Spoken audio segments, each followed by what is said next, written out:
বিশ্ববিদ্যালয়ের আঞ্চলিক সদর দপ্তর কলকাতা কেন্দ্র থেকে PHIE 141 History of China 1840 to 1978 এই বিষয়ের আলোচনায় ইউনিট 1 ও unit 2 topic unit 1 China a historical perspective এবং unit 2 the opium wars in China এই আলোচনায় আমি অঞ্জন কুমার বসু সমস্ত পাঠক সমাজকে স্বাগত জানাই। পাঠক সমাজ ইন্দিরা গান্ধী রাষ্ট্রীয় মুক্ত বিশ্ববিদ্যালয়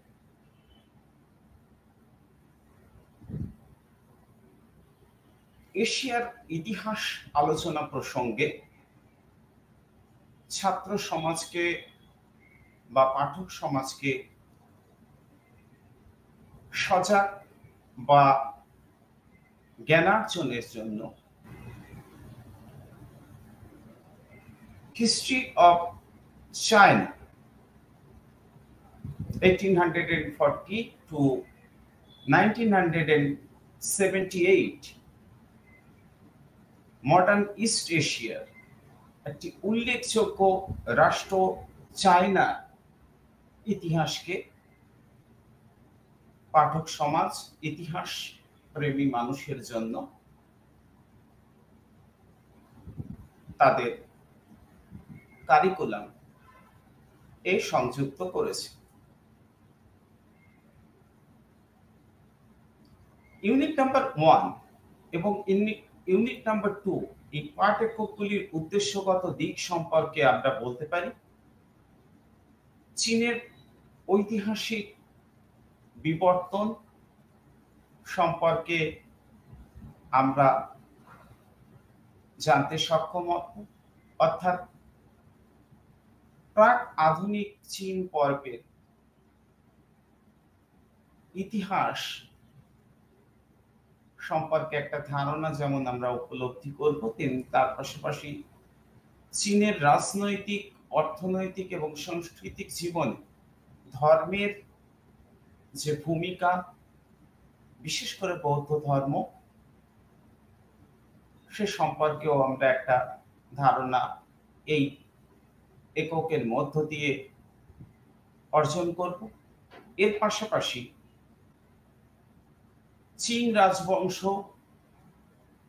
চীনে নজরানা প্রথা, প্রথম আফিম যুদ্ধ, নানকিং এর সন্ধি, দ্বিতীয় আফিম যুদ্ধ এবং যুদ্ধ পরবর্তী সন্ধি, এবং এর পাশাপাশি আফিম যুদ্ধ সংক্রান্ত যে ঐতিহাসিক বিতর্ক, সেই বিতর্কের বিষয়টিও আমরা এই দুই পাঠ এককের মধ্য দিয়ে একটা ধারণা অর্জন করব।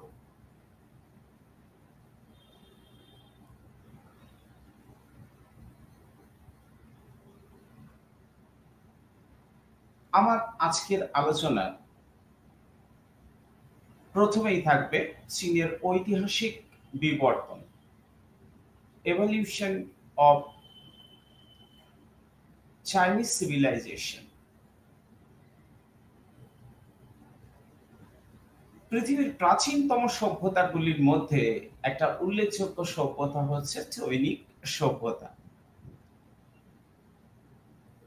এবং সাংস্কৃতিক ও জাতীয় বৈশিষ্ট্যের নিরিখেও পূর্ব এশিয়ার এই রাষ্ট্র চীন সমগ্র পৃথিবীতে এক বিশেষ জায়গা অর্জন করেছে। একটা সময় পর্যন্ত ইউরোপীয়দের ধারণা ছিল প্রাচ্য মানে ইতিহাস বিমুখ, কিন্তু চায়না সম্পর্কে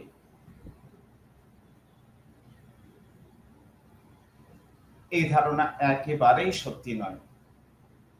অতি প্রাচীনকাল থেকে চীনের রাজবংশের একেবারে ছোট ছোট বিষয়গুলো পর্যন্ত লিপিবদ্ধ করে রাখা হতো। তাই ঐতিহাসিক উপাদানে সম্পূর্ণ ভরপুর বা উপাদানে সমৃদ্ধ চীন। ঊনবিংশ শতকের প্রথম পর্বের মধ্যে ৩ সহস্রাব্দেরও বেশি সময়কাল ধরে নানান ধরনের বিবর্তন এর ধারায় পুষ্ট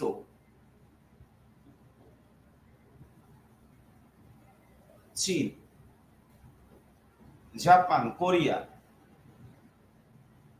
এবং ভিয়েতনাম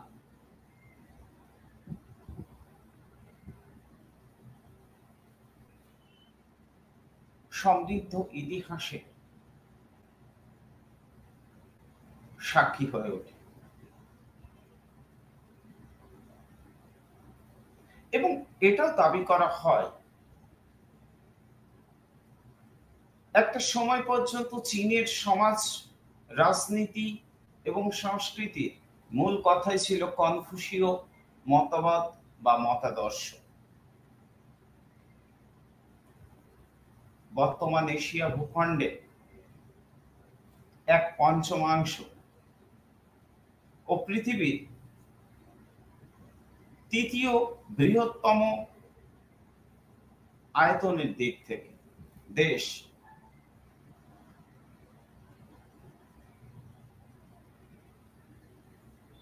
জনসংখ্যার নিরিখে কিন্তু বিশ্বের প্রথম রাষ্ট্র।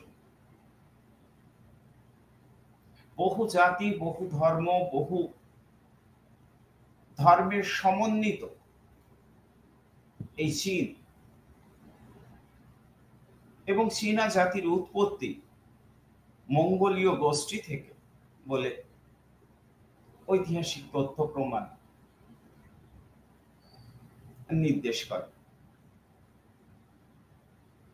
মঙ্গোল জনগোষ্ঠীর সঙ্গে বহিরাগত তাতার, তিব্বতী, মানচু, বর্মী, শান প্রভৃতি উপজাতির সংমিশ্রণে চীনা জাতির উৎপত্তি। সম্ভবত চীন বা কিং বংশের নাম অনুসারে চীন দেশের নামকরণ হয় এবং কনফুসীয় বিশ্বজনীন সাম্রাজ্যের আদর্শ থেকে আধুনিক চীনের উত্তরণ এক দীর্ঘকালীন প্রক্রিয়া বলে ওই ইতিহাসবিদরা মনে করে। দেশীয় ও বিদেশি নানা শক্তি ও প্রভাবের সমন্বয়ে চীনের এই রূপান্তর সম্ভব হয়েছিল। আত্মগরিমায় গর্বিত চীন বহু যুগ বহির্বিশ্ব বা পাশ্চাত্য দুনিয়া থেকে সম্পূর্ণ বিমুক্ত ছিল। তাদের একটা ধারণা ছিল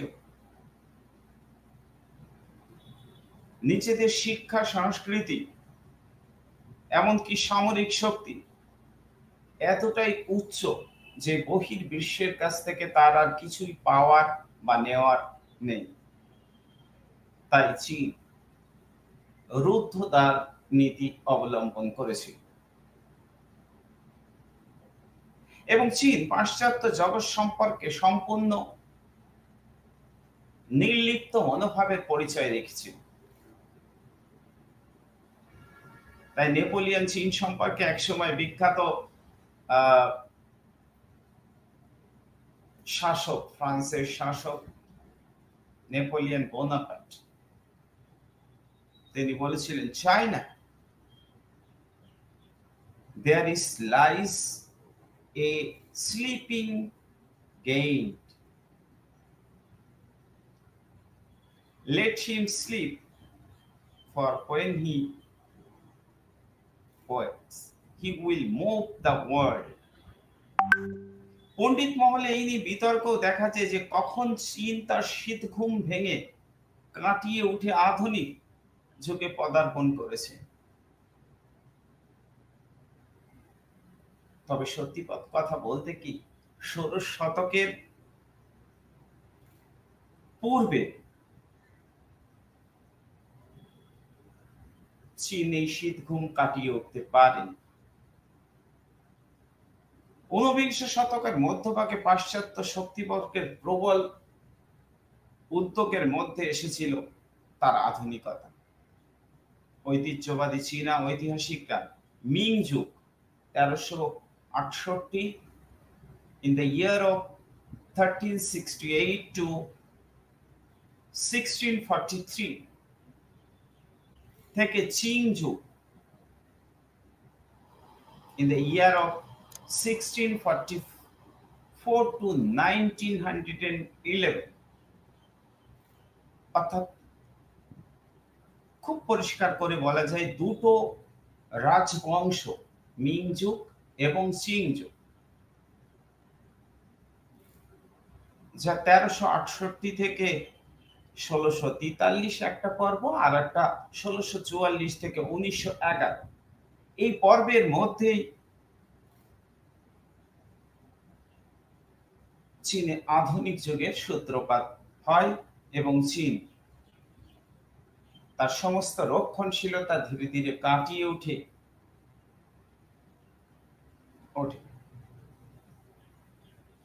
এবং এক্ষেত্রে তার চরম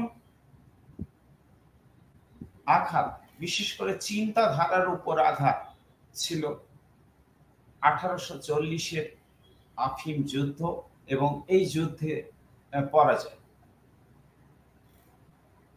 এরপর অতি দ্রুততার সাথে চীন বহির্বিশ্বের কাছে উন্মুক্ত হয়ে পড়ে।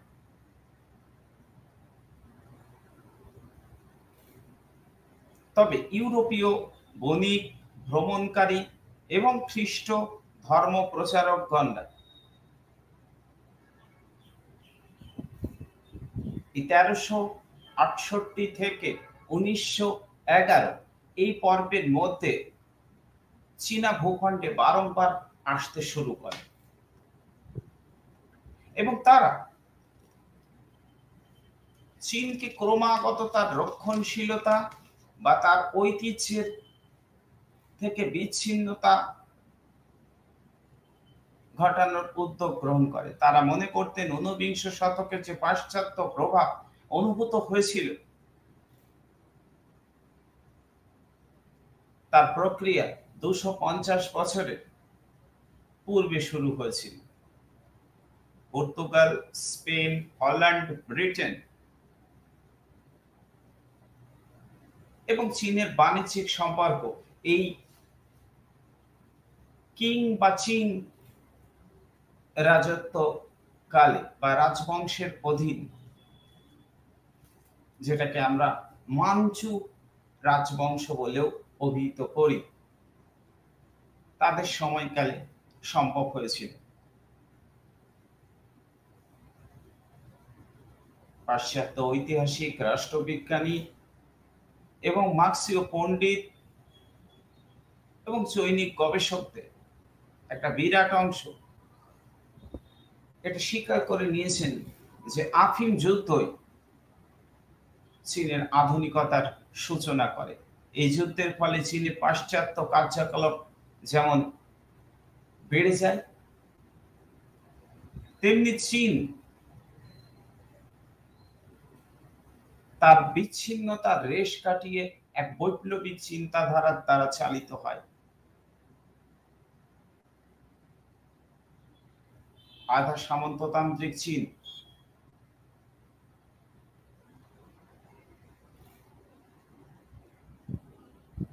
কার্যত ইউরোপীয় শক্তি, বিশেষ করে ব্রিটেনের উপনিবেশে পরিণত হয় আফিম যুদ্ধ পরবর্তী পরে।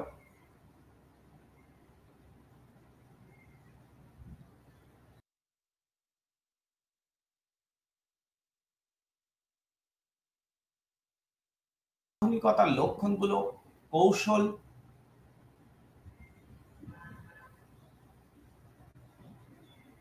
গত স্পষ্টতা লক্ষ্য করা যায়। এই সময় চীনের অর্থনীতি, সমাজ ব্যবস্থায় নানান ধরনের পরিবর্তন আসতে পারে বা এসেছিল বলেও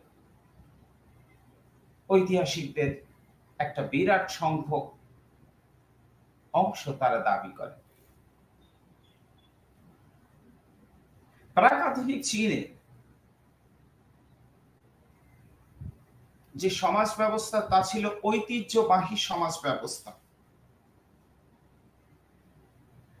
চীনের সমাজে রক্ষণশীল চিন্তা চেতনা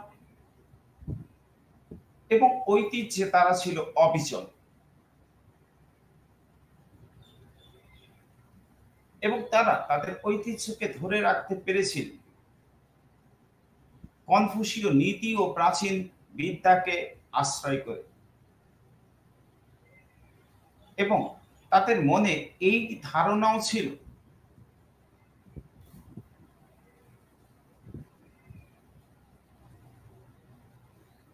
তাদের সভ্যতা ও সংস্কৃতি পৃথিবীর শ্রেষ্ঠ সভ্যতা এবং সংস্কৃতি, এবং সেই কারণে তারা নিজেদেরকে বলতো চুংকো, CHUNGKUO, চুংকো। এবং তারা এও পাশাপাশি মনে করতে হবে যে তারা সূর্যের ঠিক মধ্য দেশে বা তাদের মাথার উপরই সূর্যের স্থান।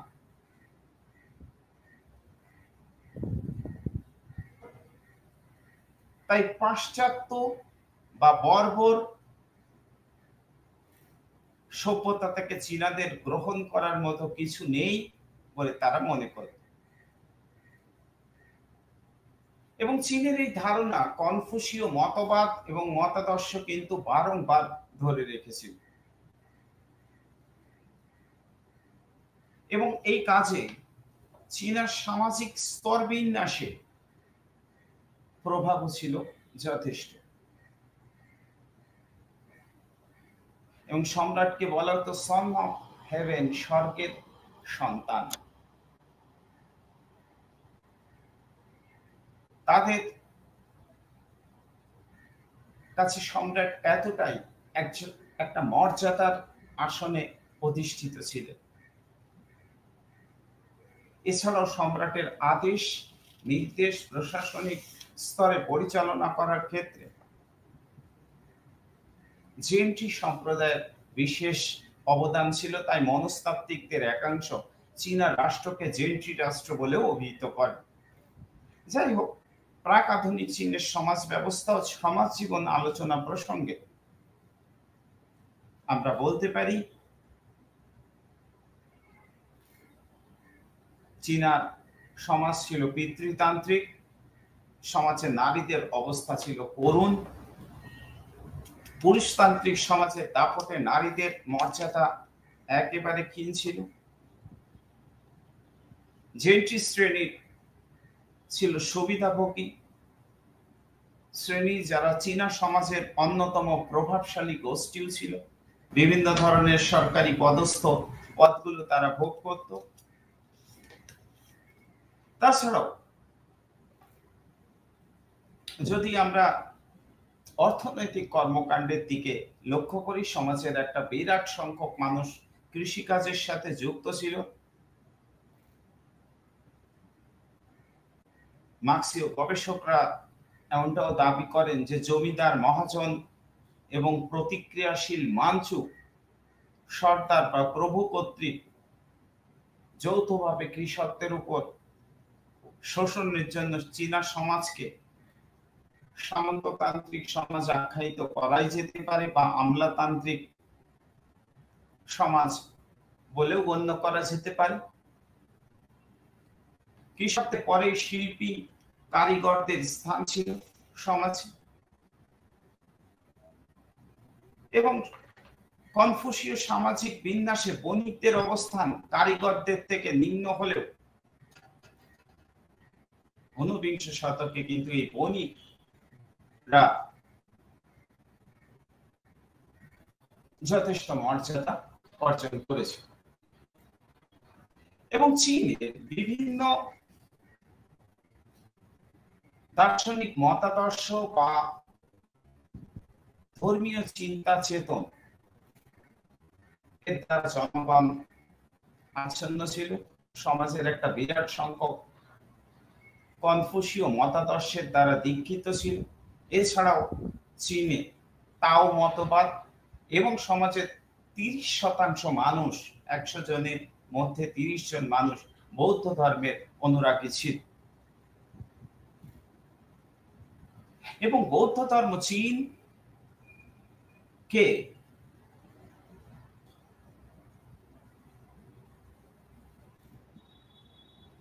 কনফুসীয় মতাদর্শ থেকে বেরিয়ে এসে আধুনিকতার স্বাদ উপভোগের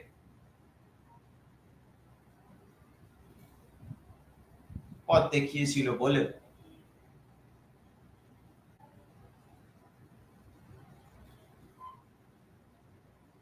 সমাজতাত্ত্বিকরা দাবি করে। বিপুল জনসংখ্যা, বিশাল আয়তন,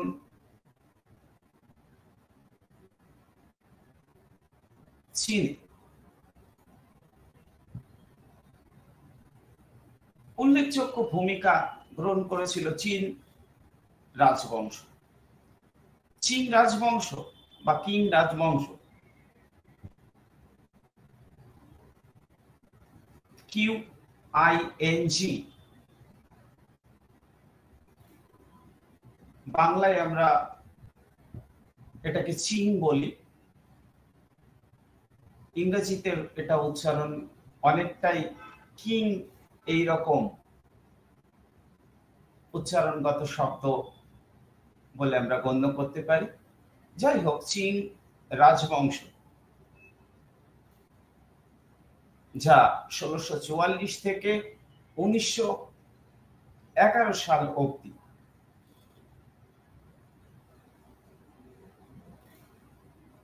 মাঞ্চু শাসকদের অধীনে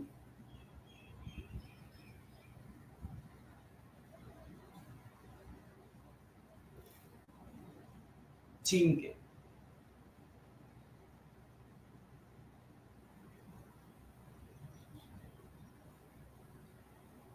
শাসনের এক নজির সৃষ্টি করে। অর্থনৈতিক ক্ষেত্রে নানান ধরনের রদবদলের পাশাপাশি এরা কনফুসীয় রাষ্ট্র দর্শন থেকে ধীরে ধীরে বেরিয়ে আসতে শুরু করে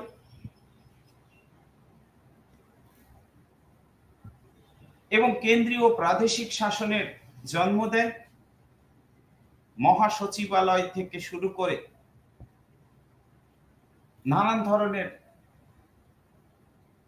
পদ, মহাপরিষদ, 6 জন মন্ত্রীর দপ্তর, সেনেটর,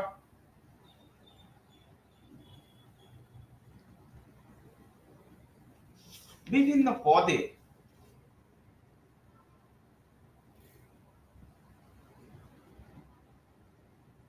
আত্মপ্রকাশ এই পর্বে আমরা লক্ষ্য করি এবং তার সম্পূর্ণ প্রশাসন ব্যবস্থাকে নতুন করে ঢেলে সাজানোর উদ্যোগ লক্ষ্য করি। এই পর্বে চীন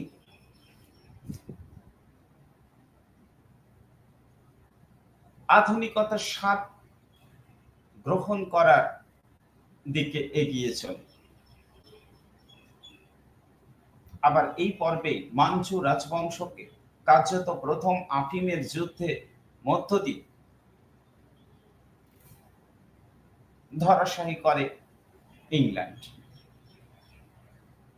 এবং চীনে সাম্রাজ্যবাদের প্রতিষ্ঠা হয়।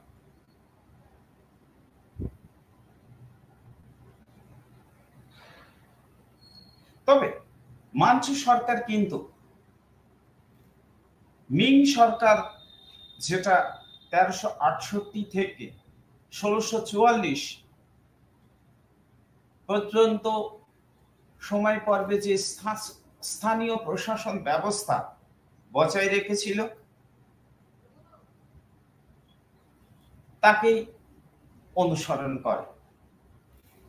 তবে মাঞ্চু বংশের শাসনাধীন চীন 18টি প্রদেশে বিভক্ত ছিল। প্রত্যেক প্রদেশে আবার কতগুলো সার্কিট বা তাও, প্রিফেকচার, ডিপার্টমেন্ট, সিএন বা জেলা প্রভৃতি ক্রমবর্ধমান ভৌগোলিক খণ্ডে বিভক্ত ছিল। মঙ্গোলিয়া, মাঞ্চুরিয়া, সিনকিয়াং, তিব্বত, চিংহাইয়ের মতো বেশ কিছু প্রশাসনিক অঞ্চল, প্রদেশ, সার্কিট, প্রিফেকচার বা জেলা 4 প্রশাসনিক এককে বিভক্ত হয়ে পড়ে। চীনের এই 18টি প্রদেশ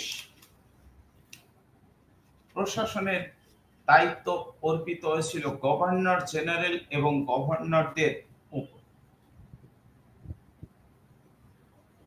যারা প্রত্যেকে কিন্তু 2টো করে প্রদেশে দায়িত্বভার গ্রহণ করেছিল। কেন্দ্রীয় নিয়ন্ত্রণ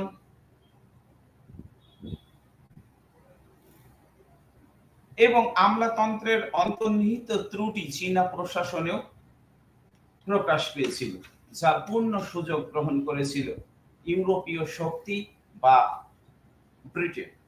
আরো পরিষ্কার করে বললে ব্রিটেন। পরবর্তী পর্বে আফিন যুদ্ধ প্রসঙ্গে আমরা এই বিষয়ে যে চীনা প্রশাসনিক ব্যবস্থার এই পর্বে কতটা অবক্ষয় তৈরি হয়েছিল তা আমরা আলোচনা করব।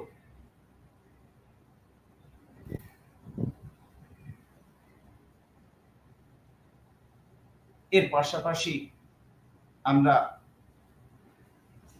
দেখব যে এই মিং বংশের রাজত্বকাল থেকে শেষ পর্ব থেকে এবং চিং রাজবংশের সমগ্র বা মাঞ্চু বংশের শাসন পর্বে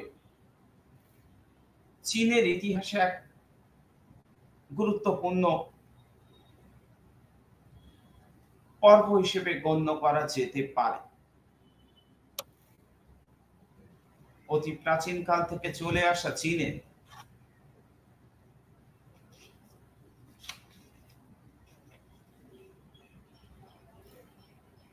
যে ঐতিহ্যবাদী রক্ষণশীলতা,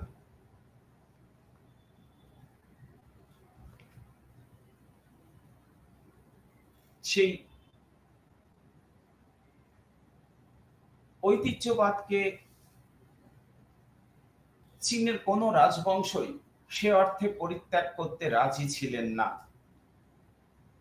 তারা আধুনিকতা চেয়েছিলেন, বিশেষ করে চিং রাজবংশ। কিন্তু চীনে ব্যবসা বাণিজ্য করতে হলে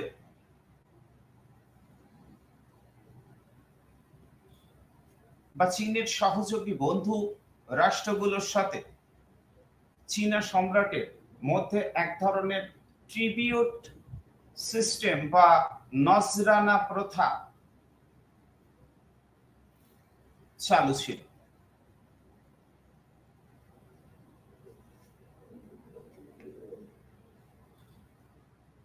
চীনা সভ্যতাকে বলা হয় ফ্যামিলি অফ নেশনস। তাদের মধ্যে শ্রেষ্ঠ বা কেন্দ্রীয় দেশ ছিল চীন, যেমন কোরিয়া, লিউচিউ, আন্নাম ভিয়েতনাম, শ্যাম বা থাইল্যান্ড, লাওস বা ব্রহ্মদেশ। এগুলো ছিল চীনের করদ রাজ্য। সাংস্কৃতিক শ্রেষ্ঠত্ব, অর্থনৈতিক প্রাচুর্য, সামরিক ক্ষমতা ও ভৌগোলিক বিস্তৃতির বিচারে চীন ছিল পূর্ব এশিয়ার শ্রেষ্ঠ শক্তি। তাই তার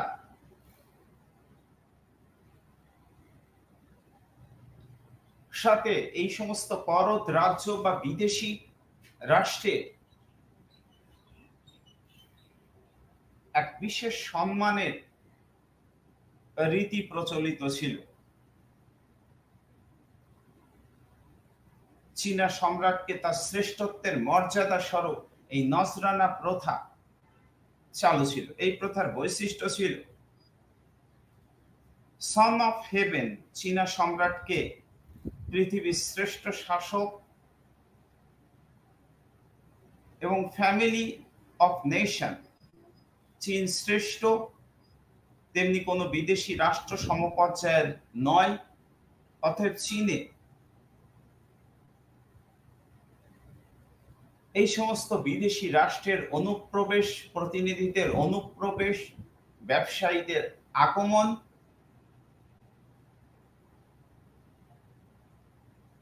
সবকিছুর ক্ষেত্রে নজরানা প্রথা বা ট্রিবিউট সিস্টেম ছিল। তাই পাশ্চাত্য রাষ্ট্র সহ সকল বিদেশি রাষ্ট্র চীনের করদ রাজ্য রূপে গণ্য হত। যেহেতু অন্যান্য সব রাষ্ট্রকে করদ রাজ্য ভাবা হতো, তাই চীনা সম্রাট কোন রাষ্ট্রদূত পাঠাতেন না। প্রাচীন চীনের আদর্শ অনুযায়ী স্বর্গপুত্র চীন, চীনা সম্রাট স্বর্গের তলায় সব মানুষের প্রভু। চীন হলো বিশ্ব ব্রহ্মাণ্ডের সর্বপ্রভাবময় কেন্দ্রবিন্দু। তাই পৃথিবীর অন্য সব মানুষ হচ্ছে বর্বর, বিদেশি রাষ্ট্রদূতেরাও তাই। করদ রাজ্যের বেশি মর্যাদা পেতেন না। চীন সম্রাটের সাক্ষাৎ প্রাপ্তি সব রাষ্ট্রদূতকে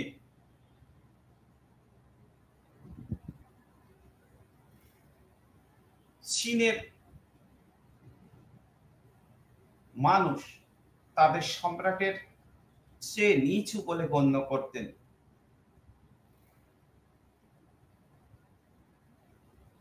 সম্রাটের জন্য উপহার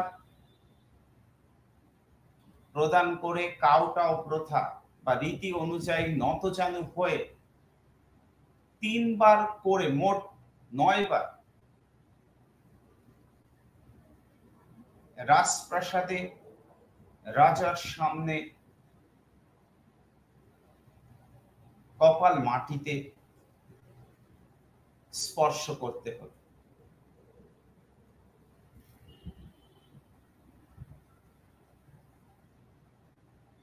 অর্থাৎ 9 বার কপাল মাটিতে ঠেকিয়ে সম্রাটের সামনে উপহার প্রদান করে সম্রাটের দেখা পাওয়া যেত এবং তবে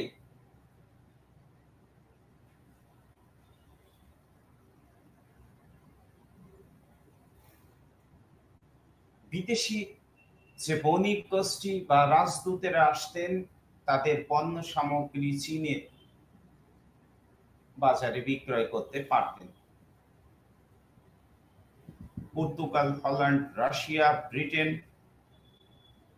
এই সমস্ত বৃহৎ শক্তি বর্গের রাষ্ট্রদূতকেও এই প্রথা মেনে নিতে হতো এবং নজরানা দিতে হতো।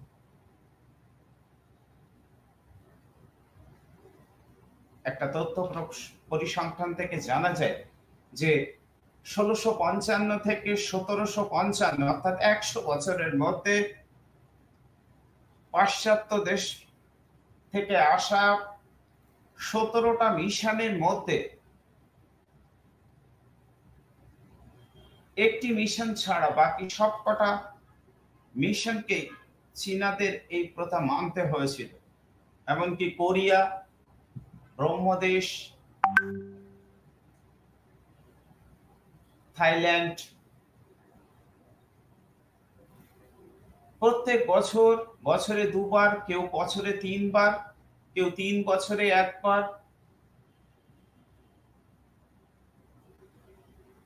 চীনা সম্রাটকে নজরানা প্রদান করতেন। এবং এই নজরানা প্রদান এর মতো বিষয়টা যথেষ্ট ব্যয় সাপেক্ষ ছিল বিদেশি বণিক গোষ্ঠী বা বিদেশি শাসকদের কাছে। এবং চীনা সম্রাট প্রতিদানে এই সমস্ত করদ রাজ্য সুরক্ষা এবং কখনো কখনো উপহার দিতেন। তবে নাসরানা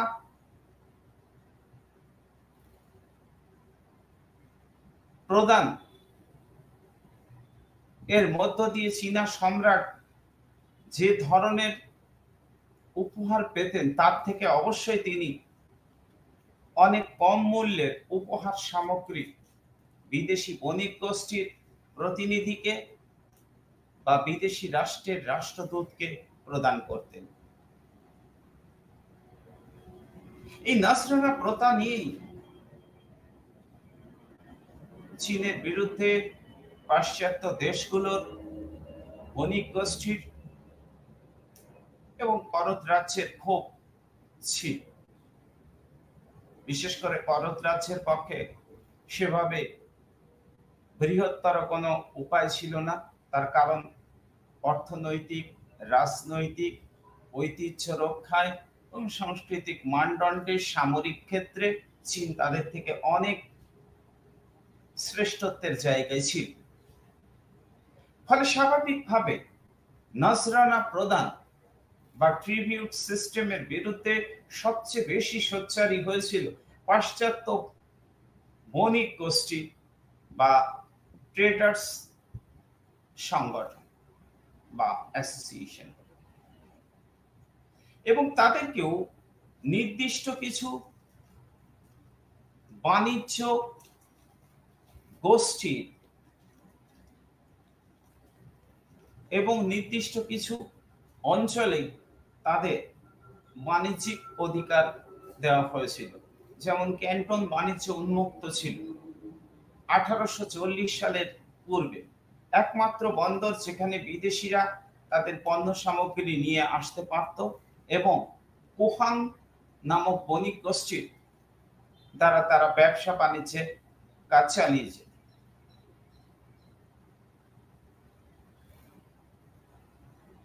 ফলে এই নজরানা প্রথা, ট্রিবিউট সিস্টেম, ক্যান্টন বাণিজ্যকে ঘিরে পাশ্চাত্য দেশগুলোর মধ্যে এক বিশেষ ধরনের ক্ষোভ দানা বাঁধতে থাকে, যার ফলশ্রুতি আমরা লক্ষ্য করব আফিম যুদ্ধের মধ্য দিয়ে।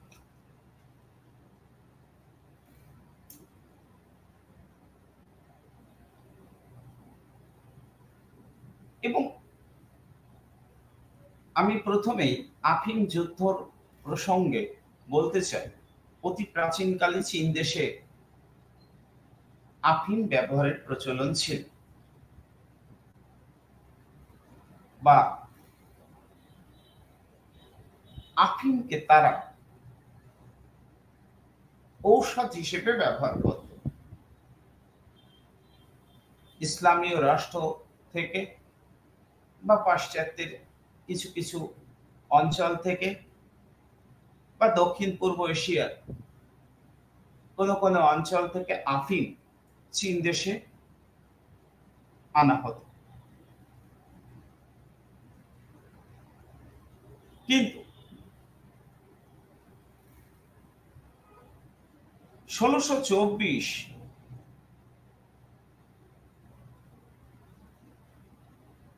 ফরমোজে ডাচ উপনিবেশ প্রতিষ্ঠিত হওয়ার পর থেকে তামাকের সঙ্গে আফিম মিশিয়ে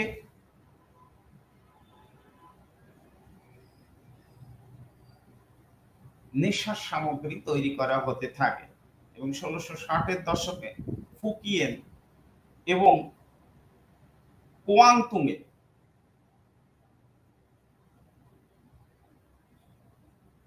এর ব্যবহার খুব দ্রুততার সাথে ছড়িয়ে পড়ে এবং নেশার সামগ্রী হিসেবে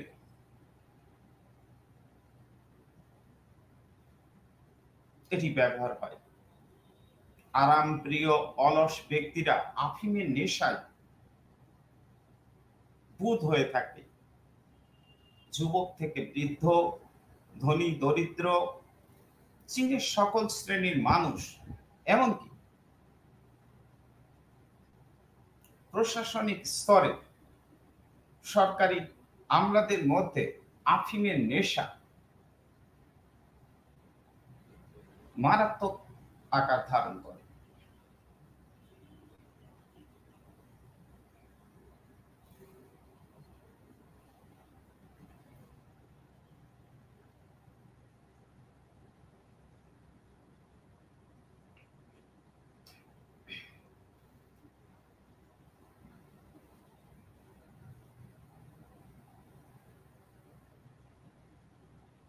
চীনের জাতীয় জীবনে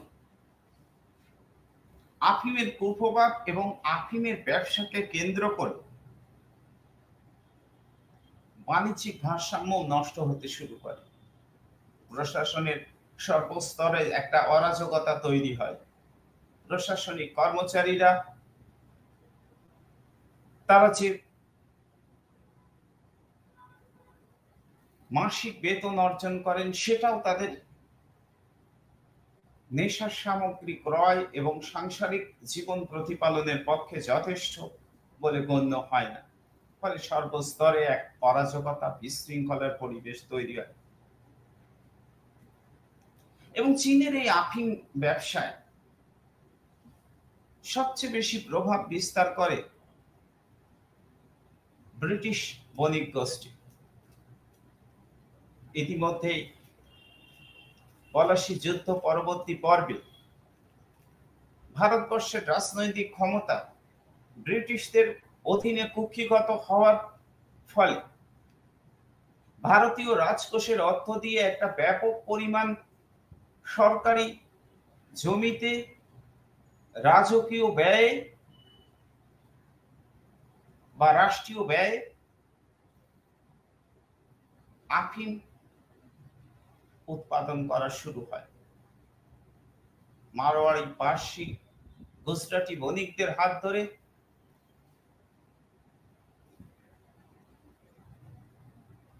মুৎসুদ্দি দালাল মারফত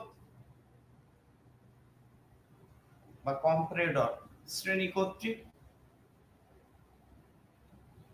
চীনে আফিম ব্যাপকভাবে রপ্তানি করা হয়। চীনা সম্রাট অবস্থার বেগতিক বুঝে এর বিরুদ্ধে নানান ধরনের ব্যবস্থা গ্রহণ করে। এই নেশার কবলে পড়ে। নৈতিক দৃষ্টিকোণ থেকে বিচার করে সম্রাট ইয়াংচাং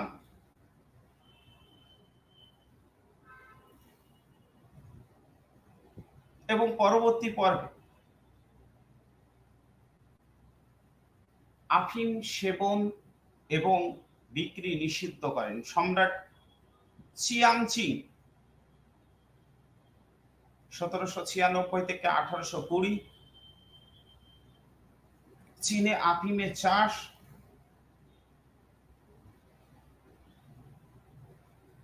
বন্ধ করার আদেশ দেন।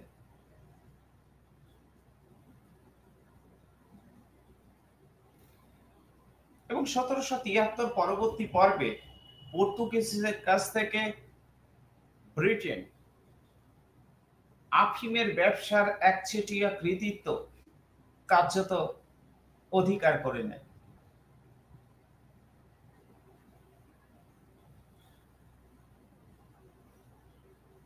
এবং ইস্ট ইন্ডিয়া কোম্পানির সঙ্গে আফিমের প্রত্যক্ষ যোগ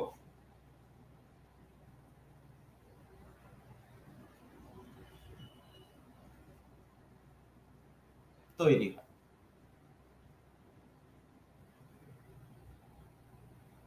1830, 1836, 1838 চীনে কি পরিমাণ আফিম আমদানি হয়েছিল তার পরিসংখ্যান যদি পাঠক সমাজ পান তাহলে দেখবেন যে 20,000 পেটি 1830-এ, 1836-এ সেটা 30,000 পেটি এবং 1838-এ 40,000 পেটি। চীনের অর্থনীতিকে ধসিয়ে দিয়েছিল, সামাজিক নৈতিকতার মানদণ্ডকে নামিয়ে দিয়েছিল। ফলে শেষ পর্যন্ত কমিশনার লিন সেসুর নেতৃত্বে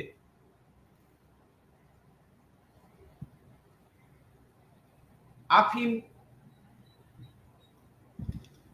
সংক্রান্ত নির্দেশনামা কার্যকর করার উদ্যোগ গ্রহণ করতে 1839-40 ব্রিটেনের সাথে প্রথম আফিম যুদ্ধ সংগঠিত হয়। 1842 পর্যন্ত চলায় এই যুদ্ধে শেষ পর্যন্ত চীনা সম্রাট পরাস্ত হন এবং নামকিং এর সন্ধির মধ্য দিয়ে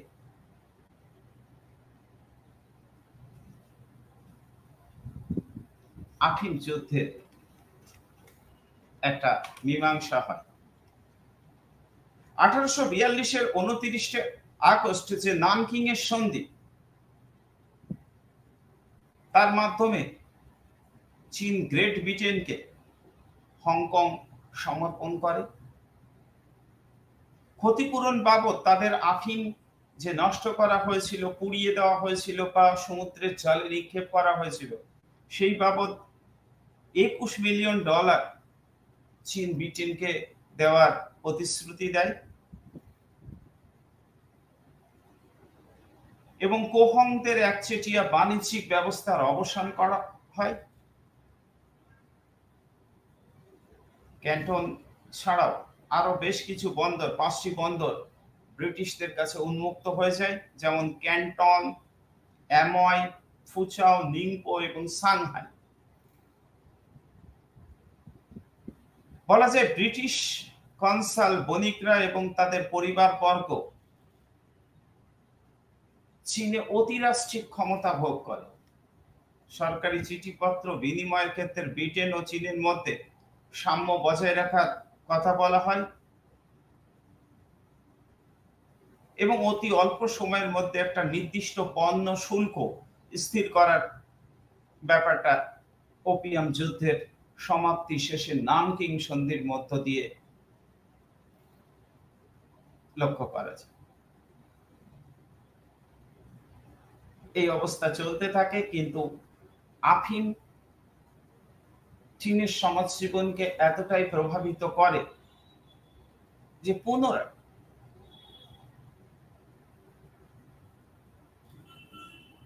1859-60 পর্বে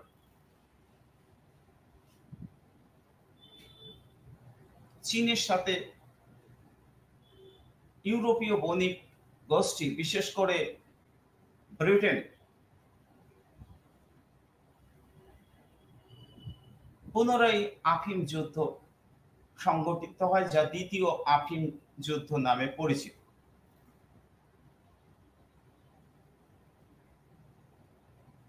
আফিম ব্যবসার ক্ষেত্রে চীনাদের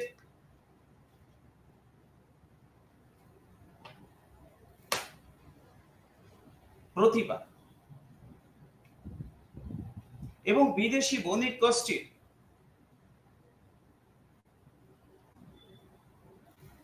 আগ্রাসী মনোভাব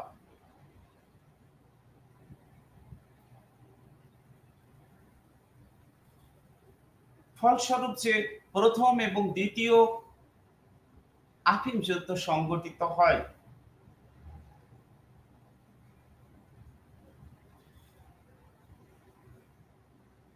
সেটাই কি আফিম যুদ্ধের মূল কারণ?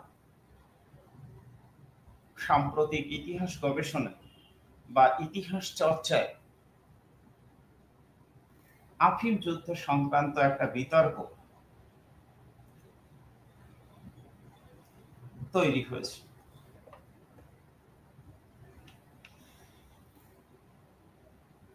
আফিম যুদ্ধের মধ্য দিয়ে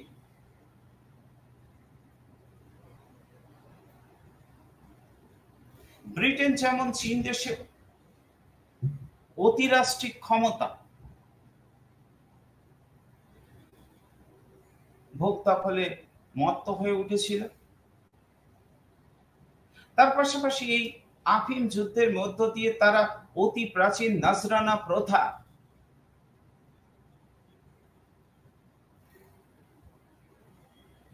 পরিসমাপ্তি ঘটিয়েছিল। চীনা সম্রাটের সামনে এই নতজানু হওয়াটা বিদেশি বণিক গোষ্ঠী কখনোই সুনজরে দেখেনি।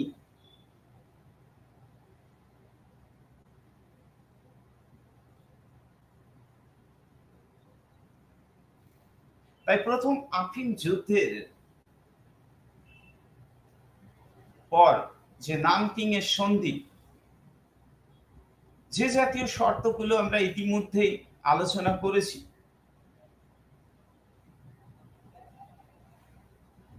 তা থেকে লক্ষ্য করি ব্রিটেনের নগ্ন সাম্রাজ্যবাদের প্রতিশ্রুতি।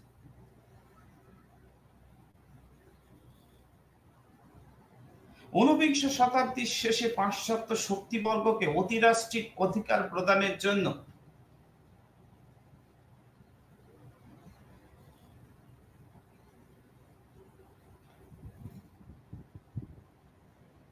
চীনা জাতীয়তাবাদীরা জাতীয় সার্বভৌমত্বের অবমাননা দেখতে পান।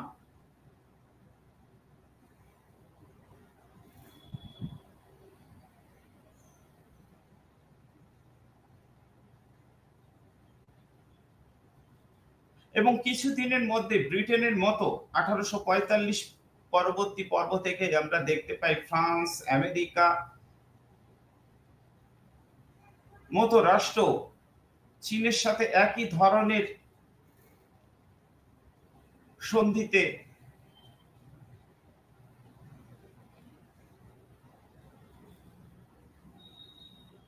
স্বাক্ষর করে। মোস্ট ফেভারিট নেশন, অতি অনুগৃহীত রাষ্ট্রের মর্যাদা তারা পায়।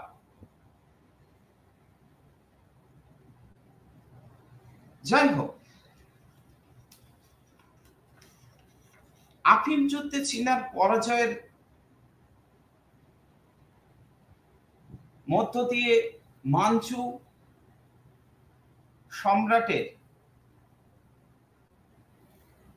যে মর্যাদা তা ক্ষুণ্ণ হয়েছিল, এটা বলতেই। এবং বিদেশি শক্তিগুলির সামরিক শক্তি সম্পর্কে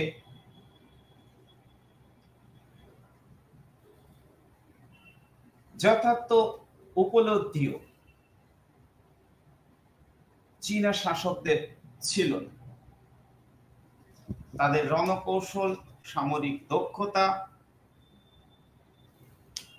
সব দিক থেকেই তারা পিছিয়ে পড়েছে। ব্রিটিশ নৌবাহিনীর মতো বাষ্পচালিত জাহাজ চীনেরা তখনও আসলে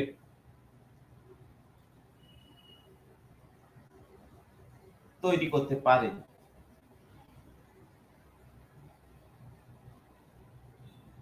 মাঞ্চু গোলন্দাজ বাহিনীতেও যে কামান ছিল তা অতি পুরনো সেকেলে ধাঁচের।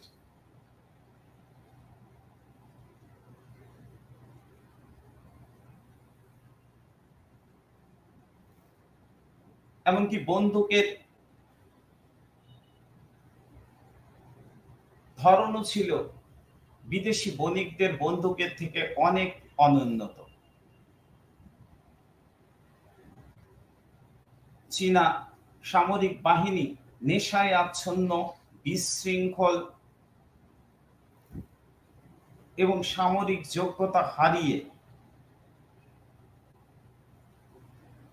ব্রিটেন এবং পরবর্তীতে অন্যান্য শক্তির কাছে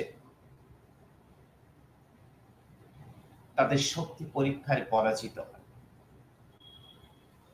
এখন প্রশ্ন হচ্ছে, আফিমের যুদ্ধই কি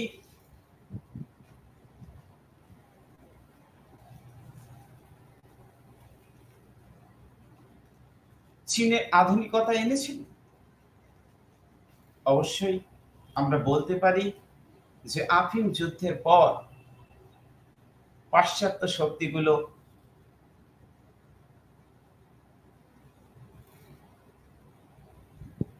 চীনে প্রবেশ করতে থাকে এবং চীন বহির্বিশ্বের সাথে পরিচিত হয় এবং আফিম যুদ্ধে আফিম একমাত্র কারণ ছিল নয়।